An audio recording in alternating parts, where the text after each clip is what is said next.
Tired of being broke? Kin Los Santos. Today, we're going to transform you from a street hustler into a GTA 5 story mode millionaire in just a minute and a half. First, missions are your bread and butter. Heists are the big paydays, so plan them carefully. Choose the smartest crew members, even if they cost a bit more upfront. Their skills will boost your final take for the jewel store job. The smarter crew will make a big difference.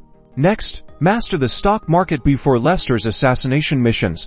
Invest in the target company's competitor on the LCN exchange after the mission. Watch your stocks or and sell high. Boss Act is riskier.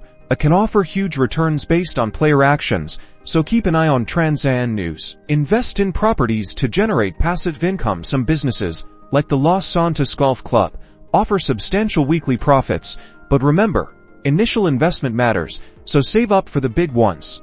Don't ignore side activities. Armored truck heists can net you a quick few thousand, and random events often reward you with cash or unlock opportunities. Explore the map, stay alert, and grab every chance you get. Underwater exploration can uncover hidden packages containing cash, weapons, and even submarine parts. These can be a great boost, especially early in the game, so dive in and start searching. By combining these strategies, smart heist planning, stock market manipulation, property investment, and opportunistic side hustles, will be swimming in cash in no time. Now go out there and build your empire.